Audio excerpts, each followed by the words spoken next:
ونصلی علی رسول الکریم اما بعد فاعوذ باللہ من الشیطان الرجیم بسم اللہ الرحمن الرحیم۔ سورۃ المائدہ کی آیت نمبر 24 سے آج کے سبق کا آغاز کریں گے۔ رب اشرح لی صدری ویسر لی امری واحلل عقدۃ من لسانی یفقہوا قولی رب زدنی علما رب زدنی علما رب زدنی علما۔ اللہم فقہنا فی الدین اللہم فقہنا فی الدین اللہم فقہنا فی الدین۔ وقالو اور ان سب نے کہا، یا موسیٰ اے موسیٰ، انا بے شک ہم، لن ہرگز نہیں، ندخلہا ہم داخل ہوں گے اس میں، ابداً کبھی بھی، ما دامو جب تک وہ سب ہیں، فیہا اس میں، فاذھب پس جا، انتا تو، وربکا اور تیرا رب، فقاتلا پس دونوں لڑو، انا کا بے شک ہم، ہاہنا قاعدون یہاں سب بیٹھے ہیں۔ قالا کہا موسیٰ نے، ربی اے میرے رب۔ پہلے میننگس کو دیکھ لیتے ہیں۔ قالو قول اقوال مقولہ اور اقوال ذرعی، ابداً ابد الاباد یعنی ہمیشہ، وا شان و شوکت غفور الرحیم اور رحم و کرم، فیہا فی الحال فی الحقیقت اور فی الفور کے لیے ہم بولتے ہیں،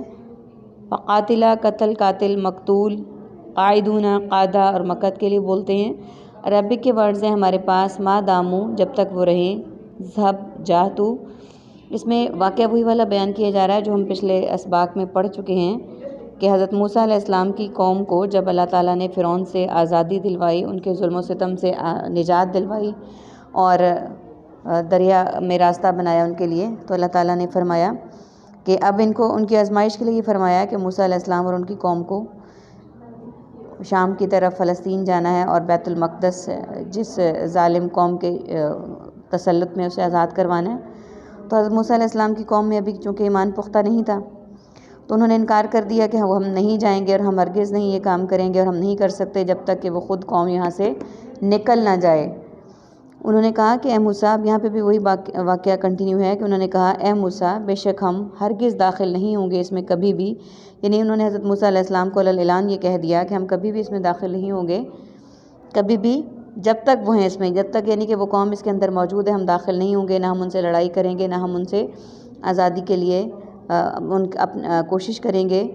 اور بے یار و مددگار چھوڑ دیا حضرت موسیٰ علیہ السلام کو، اور پھر کہا یعنی اپنے نبی کو یہ کہا انہوں نے، بس جا تو اور تیرا رب، یعنی کہ تم جانو اور تمہارا رب جانے، تم دونوں جاؤ، جو مرضی کرو، جس طرح سے مرضی کرو، بس تم دونوں لڑو یہاں تک کہ ہم یہاں بیٹھے ہیں، یعنی تم دونوں لڑو، لڑائی کرو، جس طرح سے بھی کرو، جو بھی کرنا چاہو کرو، ہم تو یہاں بیٹھے ہیں، ہم کچھ بھی نہیں کریں گے۔ یہ ان کا اعلان جو تھا وہ انکار تھا اللہ تعالیٰ کے پیارے نبی حضرت موسیٰ علیہ السلام سے کہ ہم کچھ بھی نہیں کریں گے۔ حالانکہ اللہ تعالیٰ نے کہا کہ اگر تم چلو گے، کوئی کوشش کرو گے تو اللہ تعالیٰ ضرور تمہاری مدد کریں گے، اور اللہ تعالیٰ کبھی بھی اپنے بندوں کو بے یار و مددگار نہیں چھوڑتے، لیکن انہوں نے تو صاف صاف انکار کر دیا کہ ہم نہیں چلیں گے اور ہم نہیں لڑیں گے اور نہ ہی ہم جائیں گے، نہ ہم وہاں داخل ہوں گے، یہاں تک کہ وہ خود وہاں سے نکل جائیں۔ کہا موسیٰ نے، اے میرے رب۔ اب موسیٰ علیہ السلام نے اللہ تعالیٰ سے کہا، انی بے شک میں، لا املکو نہیں میں اختیار رکھتا، الا نفسی مگر اپنے نفس کا، واخی اور اپنا بھائی کا، فافرق پس تو جدائی ڈال دے، بیننا ہمارے درمیان، و بین القوم الفاسقین اور درمیان تمام فاسق قوم کے۔ قالا کہا اللہ تعالیٰ نے فرمایا، فإنہا پس بے شک وہ زمین، محرمۃ حرام کر دی گئی ہے، علیہم ان پر،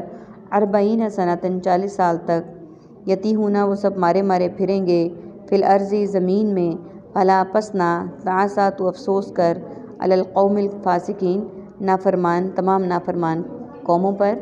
سب سے پہلے ہم میننگس کو دیکھ لیتے ہیں۔ املکو ملک، املاک مالک اور ملکیت کے لیے ہم بولتے ہیں۔ نفسی نفسہ نفسی نفسیات نفسانی خواہشات، اخی اخوت اسلامی مواخات مدینہ، ففرق فرق تفریق تفرقہ اور متفرق کے لیے ہم بولتے ہیں۔ الفاسقین فسق و فجور فاسق و فاجر، محرمتاً حلت و حرمت کے لیے استعمال ہوتا ہے۔ سنۃ سن ہجری سن عیسوی اور سن ولادت کے لیے ہم استعمال کرتے ہیں، یہ لفظ ہم اس طرح سے استعمال کرتے ہیں۔ اور عربک کے ورڈز ہیں ہمارے پاس، 40 یتیہون وہ مارے مارے پھریں گے، تعسیٰ افسوس، یہ ورڈز ہمارے پاس 3 عربک کے ہیں، باقی ورڈز ہمارے پاس بلیک ہیں جو بلیک ورڈ ریپرزینٹ کرتے ہیں اس بات کو کہ وہ اردو میں استعمال ہونے والے ورڈز ہیں کسی بھی فارم میں، اور بلو ورڈز اس بات کی نشاندہی کرتے ہیں کہ وہ ریپیٹڈ ورڈ ہیں، اور الحمدللہ وہ ہمارا چھٹا پارہ ہے تو وہ بہت سارے ورڈز اس میں سے ہم رپیٹ ہونے سے بہت اچھے طریقے سے یاد بھی کر چکے ہیں۔ اسی طرح سے اللہ تعالیٰ ہمیں توفیق دے، ہم باقی قرآن پاک کو بھی اللہ تعالیٰ ہمیں توفیق دے کہ ہم سمجھیں اور اسے پڑھنے اور اس پر عمل کرنے کی اللہ تعالیٰ ہمیں توفیق دے، آمین۔ ویسے نا باقی